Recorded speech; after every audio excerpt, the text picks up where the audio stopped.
Good evening. Welcome to Maui Community Television. I'm Bill Best, and we're here in our studios with John Venus of Venus Electronics and Dr. Bose, founder and chairman of the board of Bose and professor at MIT in acoustics. How's everyone doing tonight? Great. Fine, Bill. Well, it's nice to have you in our studios, and maybe we could talk a little bit about the Bose speaker here. I'm sure there are people out there who'd like to know more about the speaker. I understand it's #1 in the States. And what exactly makes the Bose speaker so unique? I notice it has 8 small speakers in it that all look relatively the same. Could you kind of give us a little history of the speaker and what gives it its characteristic sound? All right. I might mention that you're looking at the back side. Oh, this is the back side? Yes. There's only one speaker on the front, and that's part of what's unique. It has 8 speakers radiating sound toward the rear wall and reflecting from the rear wall to give you the effect of a stage. Every instrument that plays on a stage has a wall behind it, and that's important. It acts like a lens to send the sound into the audience. And this loudspeaker system uses that same principle with the wall that's in your house. But as far as background goes, it started, I guess, many years ago, 1956. I was finishing a doctorate thesis in a rather mathematical field, and I decided to buy a hi-fi just to have background music while doing the writing on the thesis. And I proceeded to purchase the hi-fi as, I guess, engineers normally do, thinking that the numbers characterize everything. I bought a system on the basis of numbers and brought it home, purchased some violin records because I had played violin, and then received the big shock, the realization that things could measure well and sound very poorly.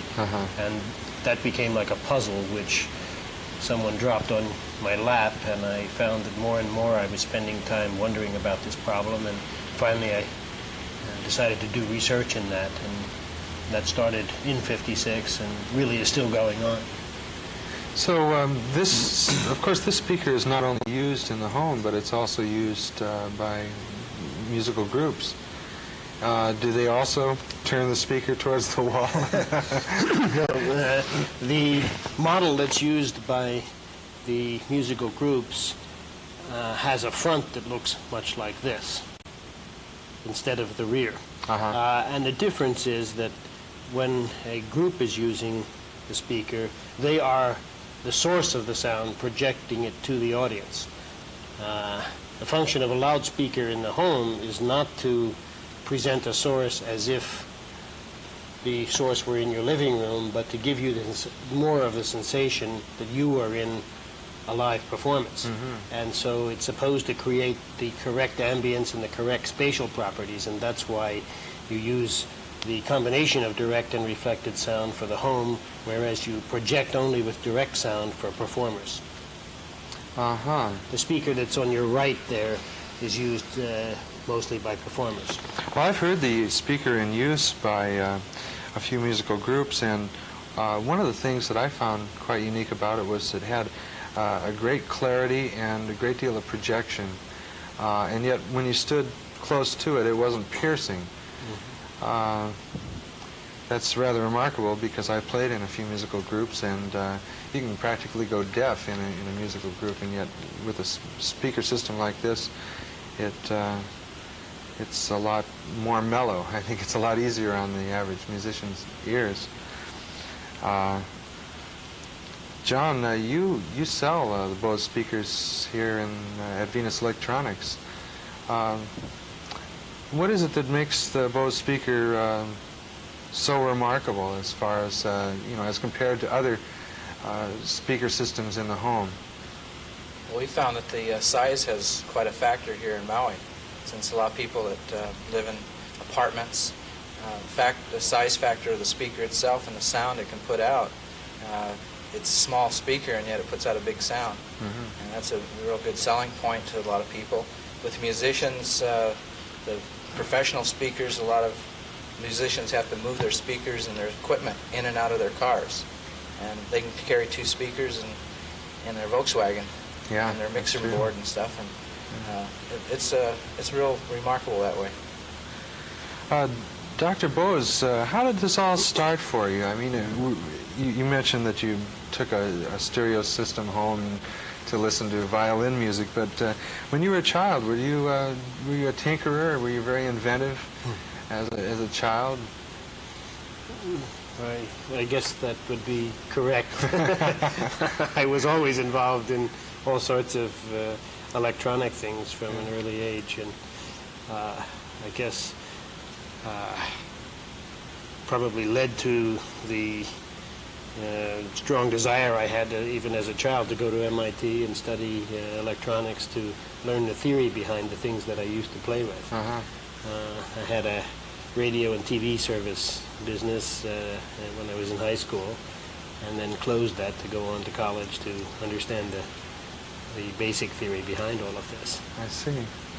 The Bose company is rather an unusual company in the way it's set up. I understand you reinvest 100% of the profits back into the company. How does that all work out?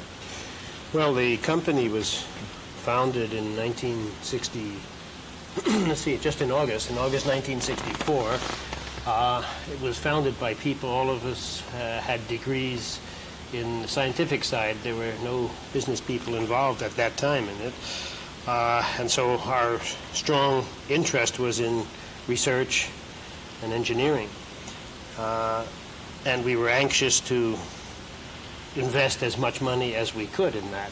The company started actually with one student of mine, whom, as I recall, I was paying a higher salary to than I was earning as a professor at MIT at the time.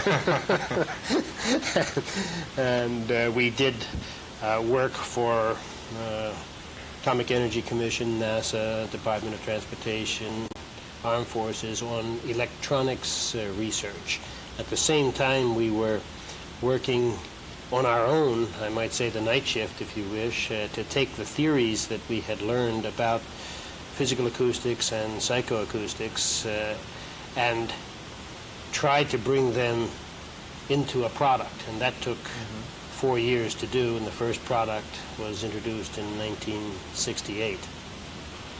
What, besides speakers, you also make amplifiers, and what other products do you put out? Yes, for the professional field we make amplifiers and mixers, and for the consumer field we make the 901 speaker system, which is the one into which we put all of our technology, and then we make a series of other speakers, 501, 601, 501, and 301 at different price points. The object there is to get as much of the technology that's in the 901 into those other speakers that as you can get in at that price point.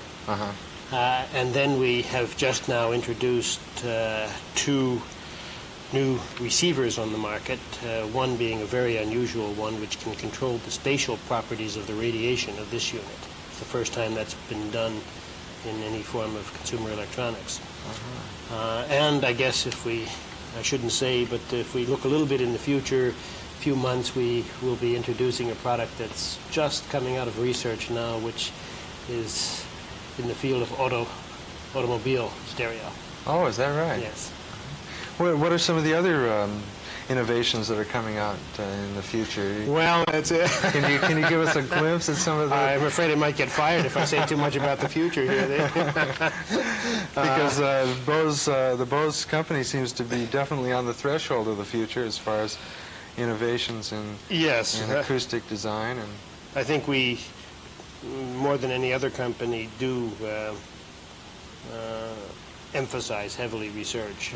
There are products in the laboratories now.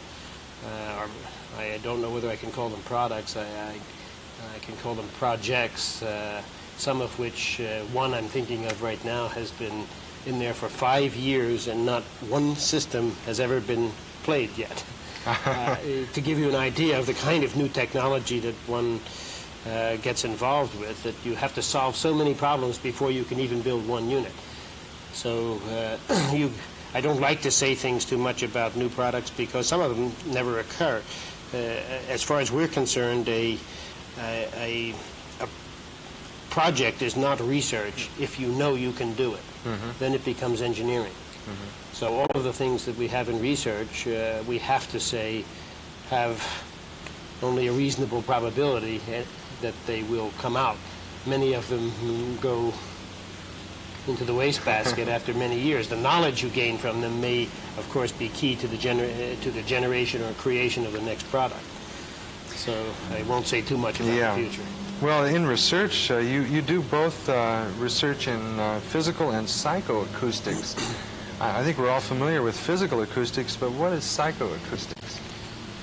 Well, to define one, I think I better define the other. Physical acoustics is the relationship between devices, whether they're loudspeakers or amplifiers or any kind of acoustical device, and the measurements that you can make on the device. Psychoacoustics is the relationship between the measurements and human perception. I think if there's a weakness that you could say characterizes the field of high fidelity in the industries in each country, it's simply that the latter, namely the psychoacoustics element, is not pursued. Engineers will design equipment to ever-increasing specifications without asking whether those specifications are in fact audible. That's the question I often have. I see specifications all the time, and I sometimes wonder if people can really tell the difference between one set of speakers and another, or one amplifier and another. That's, there are a great number of products, not so much in the field of cartridges or speakers, but in the field of electronics. A great number of products sold today have specifications that are way beyond anything that is audible.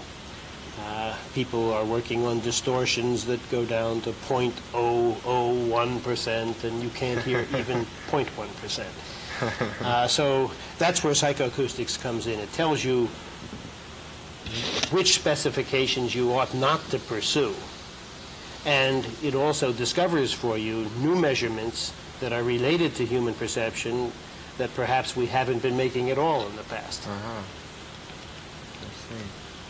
These are some of the things that we've experienced in our stores. We try and let the people hear the difference rather than just reading a lot of numbers. And this is one of the reasons why we picked the Bose speaker as one of the best speakers that we demonstrated, is people can hear a difference. Right. Quote specifications all day long.